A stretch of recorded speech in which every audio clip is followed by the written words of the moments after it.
Les amis de ma fiancée blaguaient en disant qu'elle avait un fiancé de rechange au cas où je ferais une bêtise. J'ai ri. Malin. Puis je me suis approché du remplaçant, je lui ai tendu la bague de fiançailles à 100 €, et j'ai dit, prends la relève, mon pote. Elle est à toi. Le silence dans la pièce était assourdissant. Post original. Moi, Léo, 32 ans, suis, ou plutôt était, fiancé à Manon, 29 ans. Nous étions ensemble depuis 4 ans et vivions dans mon appartement. Mon nom est le seul sur le bail depuis 18 mois. Nous nous sommes fiancés il y a 6 mois. La bague elle-même était une blague récurrente entre nous. Nous étions sur un marché de créateurs en province et nous avons vu cette simple bague en argent massif martelée avec un unique oxyde de zirconium. Elle était magnifiquement faite, mais ce n'était, vous savez, que de l'argent et un faux diamant. Elle coûtait exactement 100 €. Manon l'avait adorée, disant que c'était tout nous, et qu'elle n'avait pas besoin d'un diamant de 100. Elle a insisté pour qu'on l'achète comme bague officielle, avec la promesse qu'on prendrait quelque chose de vrai pour notre 5e anniversaire. J'ai trouvé ça cool, un signe qu'elle était pragmatique et pas matérialiste. Spoiler, je suis un idiot. Bref, hier soir, c'était notre fête de fiançailles officielle. Juste des amis proches, peut-être 15 personnes entassées dans mon appartement. L'ambiance était bizarre toute la soirée. Manon était radieuse, mais chaque fois que je m'approchais d'elle, elle trouvait une raison de s'éloigner, ou alors elle était en conciliabule avec ses amis, Chloé et Sarah, à chuchoter et glousser. Antoine, 30 ans, son meilleur ami de la fac qu'elle voyait beaucoup ces derniers temps pour du soutien, était littéralement collé à elle. J'en avais déjà parlé et j'avais eu droit au classique, tu es juste parano. Jamais de la vie. Il est comme un frère pour moi. Nous ouvrions les cadeaux. Nous avons eu un joli mixeur. Des serviettes. Puis Chloé, qui en était à son 3e ou 4e verre de Prosecco, s'est levée pour porter un toast. À Manon et Léo, a-t-elle baragouiné en levant son verre. Tout le monde a acclamé. Sérieusement, à Manon, c'est la femme la plus intelligente que je connaisse.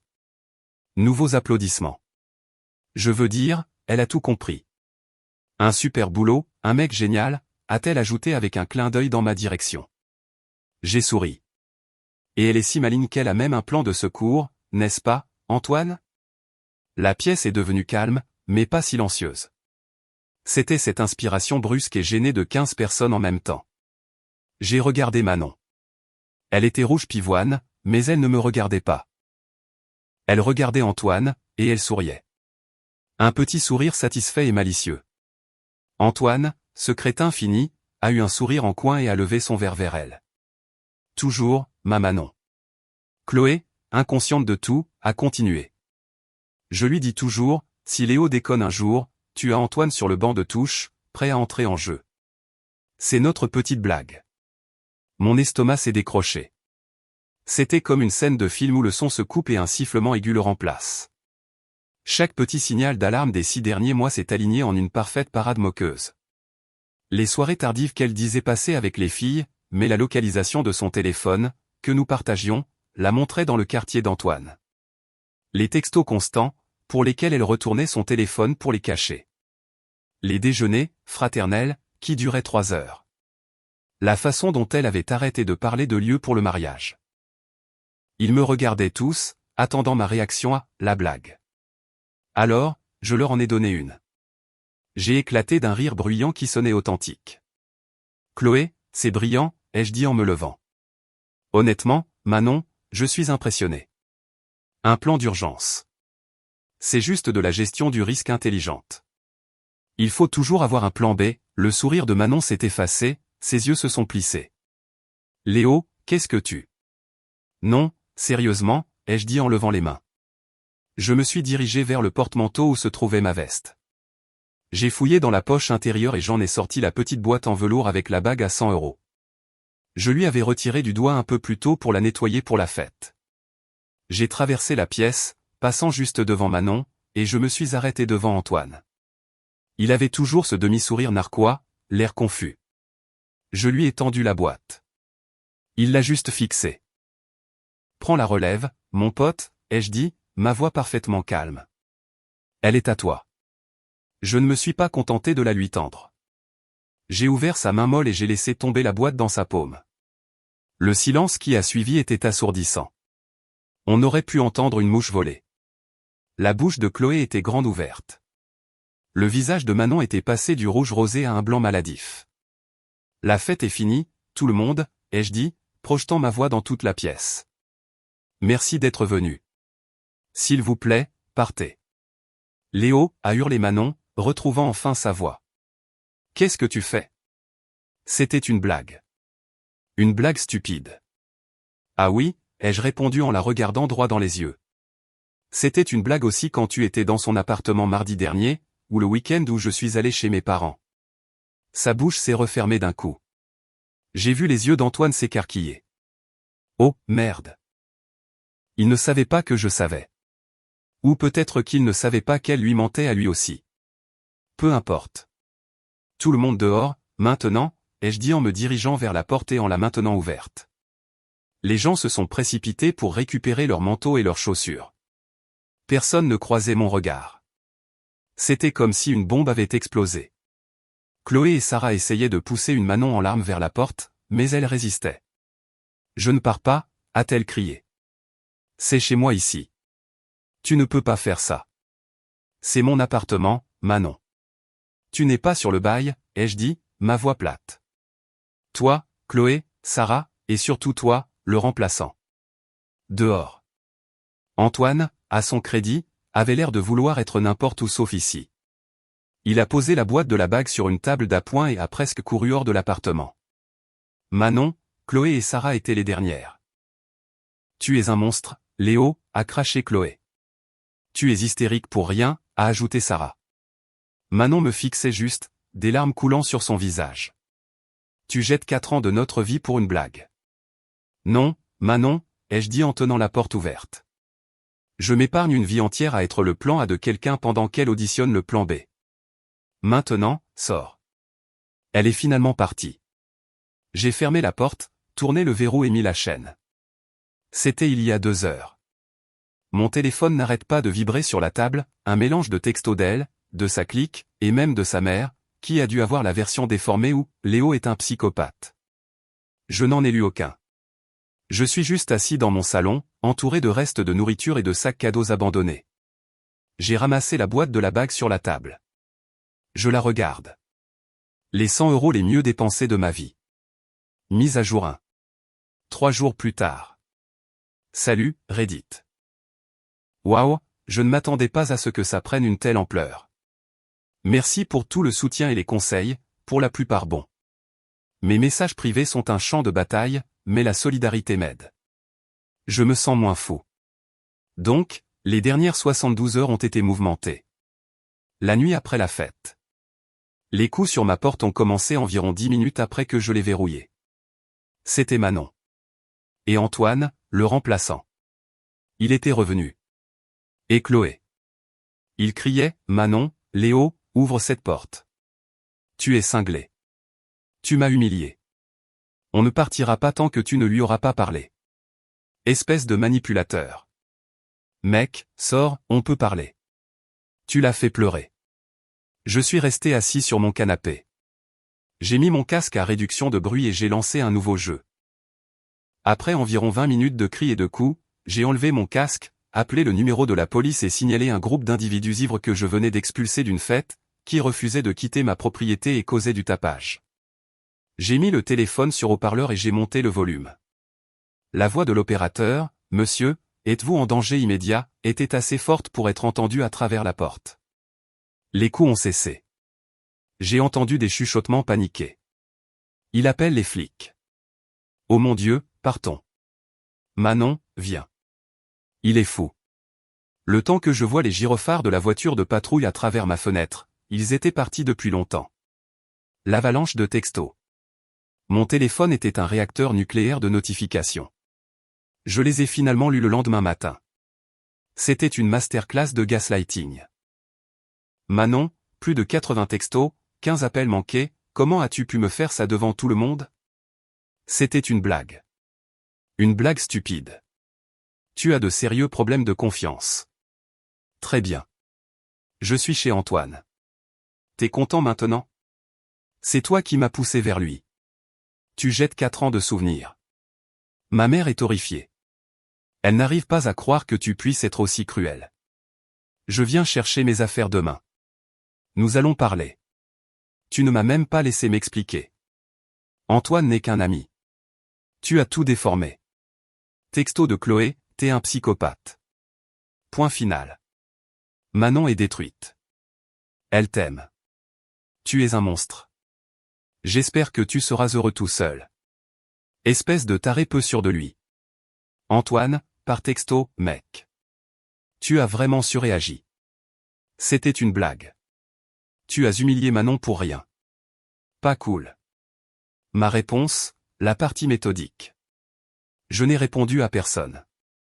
Pas un seul texto. Au lieu de ça, je me suis mis au travail. Blocage. Je les ai tous bloqués. Manon, Antoine, Chloé, Sarah, et même la mère de Manon qui m'avait envoyé un texto disant « Manon est une fille bien. Quoi que tu penses qu'il s'est passé, tu as tort. Appelle-la. » Serrure. 8 heures du matin pétante. Un serrurier était à ma porte. Nouveau verrou de haute sécurité. Nouvelle serrure sur la poignée. Ça m'a coûté 280 €. Ça les valait. Emballage. J'ai passé toute la journée d'hier à emballer ses affaires. Absolument tout. Chaque tube de rouge à lèvres, chaque paire de chaussures, tous ses vêtements, ses produits de toilette. J'étais méthodique. J'ai trouvé des choses que je lui avais achetées. Des petits mots que je lui avais écrits. Cette partie-là a été dure. Je ne vais pas mentir. J'ai eu un moment de faiblesse. Je me suis assis par terre dans le placard pendant environ 10 minutes et je me suis juste senti vide. 4 ans. Mais la colère est revenue assez vite. J'ai trouvé une petite photo encadrée d'elle et d'Antoine de l'époque de la fac sur son bureau. Je l'ai emballée aussi. Les meubles. C'est là que ça se complique. Elle avait 3 meubles principaux, une grande coiffeuse de style ancien que sa tante lui avait donnée, une bibliothèque, et une chaise ergonomique à 700 € dont elle avait besoin pour son installation de télétravail. J'ai payé la chaise avec ma carte de crédit il y a 6 mois et elle avait juré de me rembourser par mensualité. Elle a payé exactement 0 €. Confrontation, deuxième round. Vers 16 h hier, les coups ont recommencé. J'ai regardé par le Judas.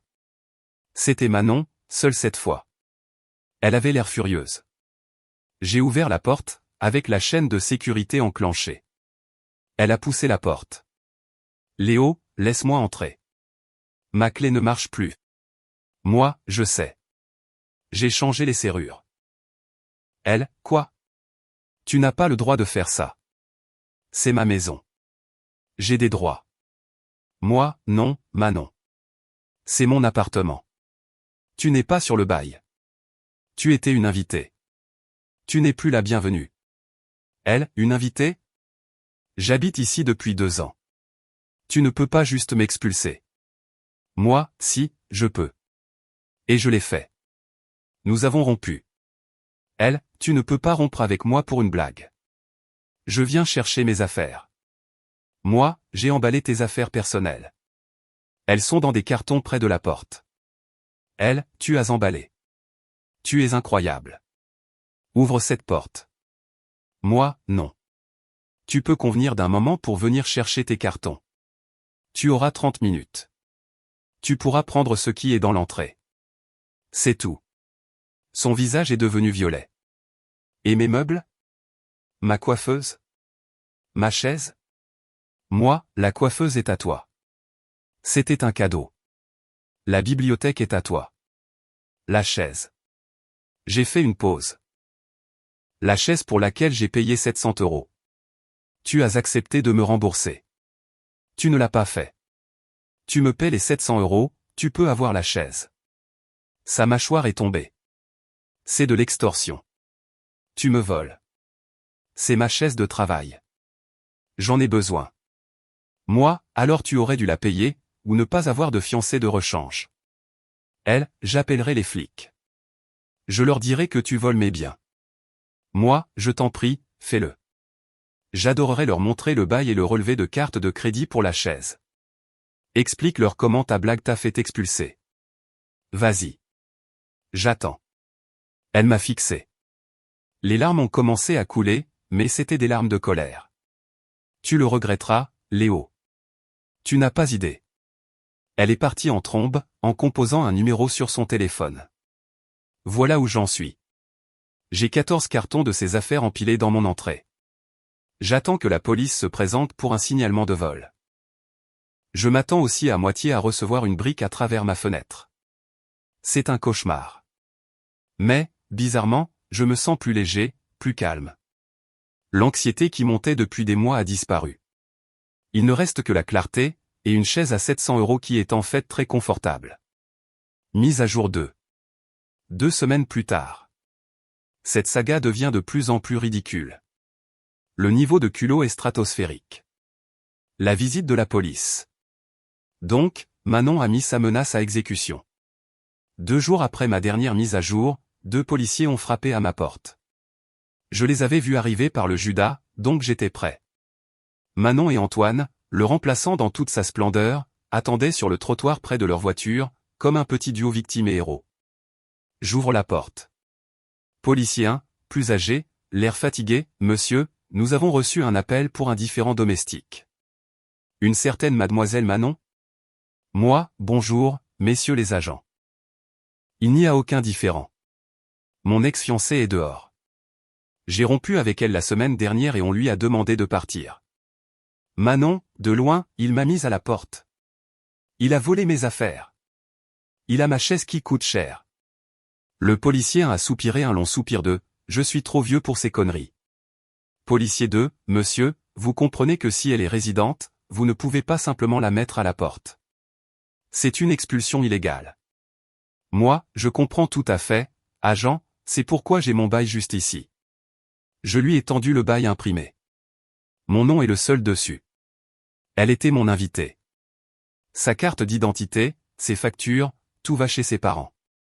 Elle n'a jamais résidé légalement ici. Le policier 2 a parcouru le document. Le policier 1 a regardé Manon, puis m'a regardé de nouveau. Policier 1, d'accord. Mais elle a des biens dans l'appartement. Moi, oui, en effet.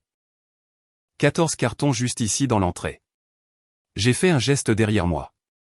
Je lui ai proposé à plusieurs reprises de convenir d'un moment pour les récupérer. Elle a refusé et a exigé un accès complet à l'appartement, ce avec quoi je ne suis pas à l'aise. Manon, il ment. Il garde ma chaise de travail.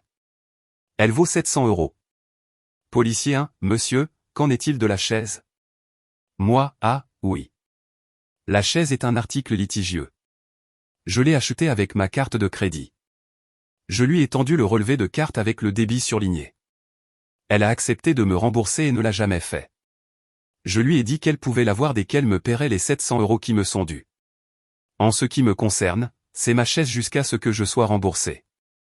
Le reste de ses biens, ses vêtements, sa coiffeuse, sa bibliothèque, est juste ici. Elle peut tout prendre maintenant.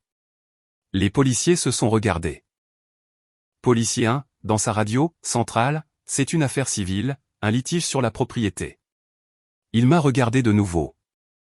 Monsieur, nous ne pouvons pas vous forcer à lui donner la chaise. C'est une affaire pour le tribunal de proximité. Mais nous pouvons superviser la récupération de ces biens non contestés.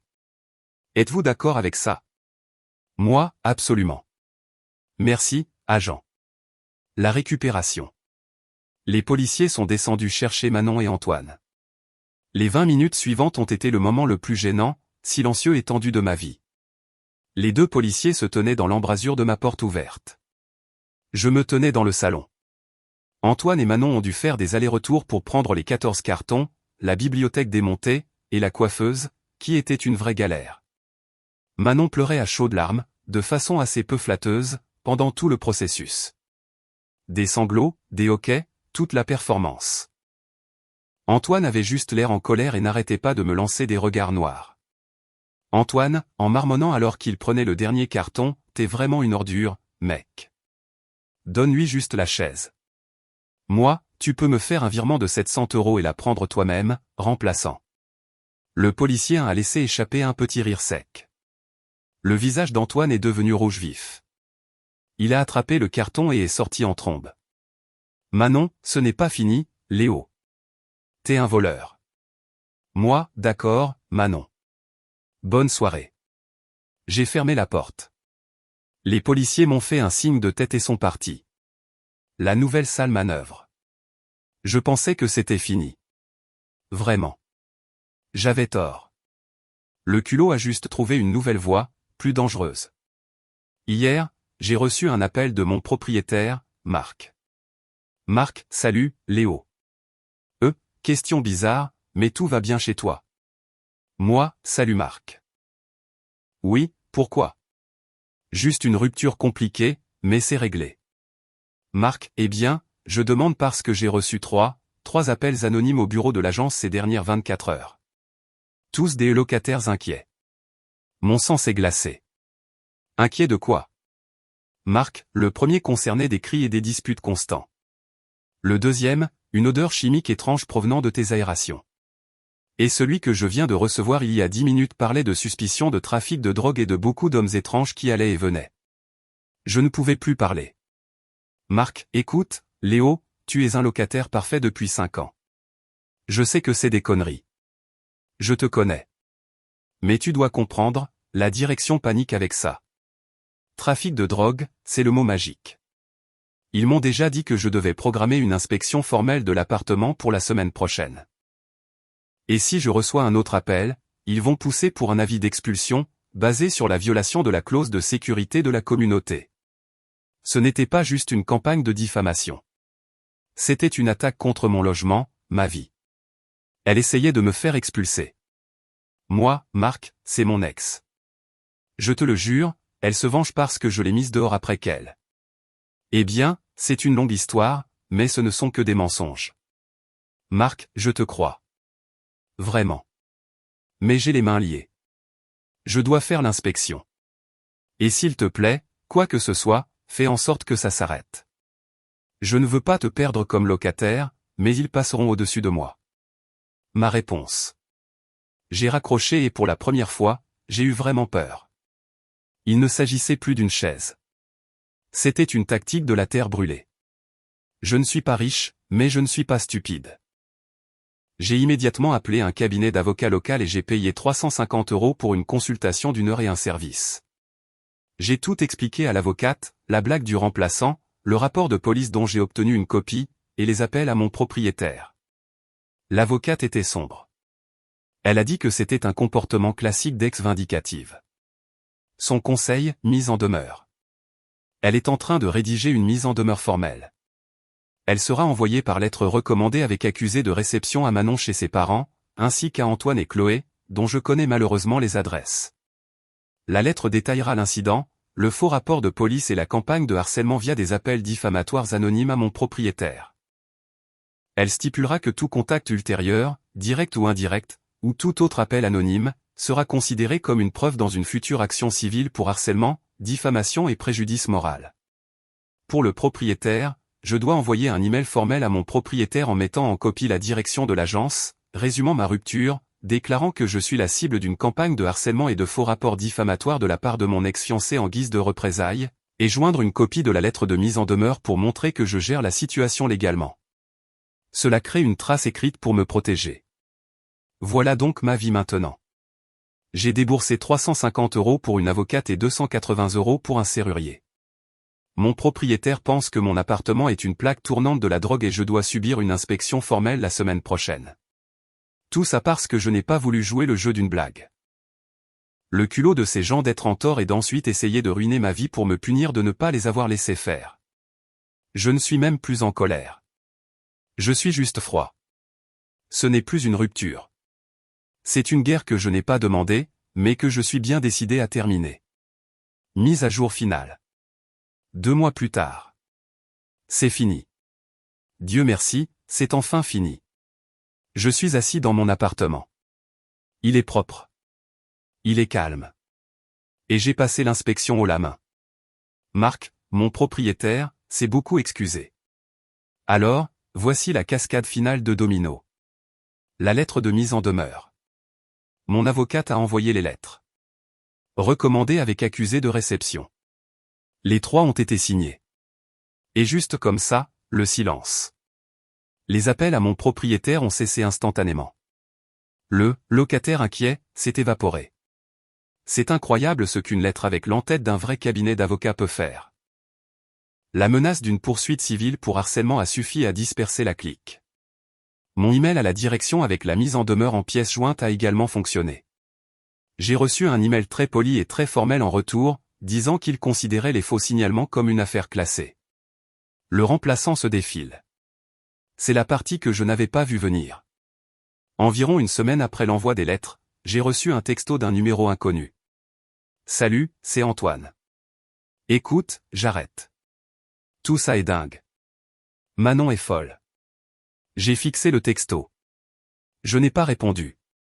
Environ 10 minutes plus tard, un autre est arrivé. Elle logeait chez moi et c'est un cauchemar. Elle voulait que j'appelle encore ton proprio pour dire que je t'avais vu avec une arme à feu. Je ne ferai pas ça. Je ne vais pas me faire arrêter pour elle. Je lui ai dit de partir. J'en ai marre. Désolé pour ma part dans tout ça. Donc, le plan de secours s'est effondré à la seconde où il a impliqué un risque réel ou un coût personnel. Il était heureux d'être le complice suffisant et narquois, mais il n'était pas prêt à être le complice d'un crime grave. La bague à 100 € était apparemment un prix trop élevé. Le boss final, la mère de Manon. La vie a été calme pendant presque un mois. Je guérissais, tout simplement. Puis hier soir, mon téléphone sonne, un numéro inconnu. J'ai failli ne pas répondre. Moi, allô? Léo. C'est Hélène. La mère de Manon. Ma tension artérielle est montée en flèche. Moi, Hélène, je suis surpris de vous entendre. Elle, oui. Eh bien, Léo, je sais que les choses se sont mal terminées. Je n'appelle pas pour remuer le passé. Moi, d'accord. Que puis-je faire pour vous? Elle, écoute, Manon. Elle ne va pas bien. Elle a dû revenir à la maison. Antoine, eh bien, ce n'était pas un garçon bien. Elle est tellement désemparée. Elle essaie de relancer son travail en freelance, mais... Elle a laissé sa phrase en suspens. Je n'ai rien dit. C'est son dos, Léo. Elle souffre tellement. Elle ne peut pas s'asseoir à son bureau plus d'une heure. Cette chaise ergonomique que tu as. Elle a dit que c'était la seule qui lui ait jamais convenu. J'ai presque ri. C'était si pathétique. Après tout ça, après avoir essayé de me faire expulser, de me faire arrêter, la stratégie était d'envoyer sa mère pour me faire culpabiliser à propos d'une chaise. Moi, Hélène, je suis désolé d'apprendre que son dos lui fait mal. C'est dommage. Elle a dit que tu la gardais juste par dépit. Moi, je la garde parce que j'ai payé 700 € pour elle avec ma carte de crédit. Elle a accepté de me rembourser et elle n'a jamais payé un seul centime. Je ne dirige pas une œuvre de charité et je ne vais certainement pas faire un cadeau de 700 € à une personne qui a essayé de me faire virer de chez moi. Un autre long soupir. Celui-ci était plus frustré. Très bien. Combien? Moi, 700 €. Elle, c'est ridicule. C'est une chaise d'occasion. Moi, c'est le prix. C'est le prix que j'ai payé. C'est le prix qu'elle a accepté de payer. Honnêtement, Hélène, je suis généreux. Je devrais facturer le stockage et le préjudice moral. Un long silence furieux de son côté. Je pouvais l'entendre respirer. Je peux te faire un virement? J'ai cligné des yeux. Oui. Oui, vous pouvez. Mon ribet.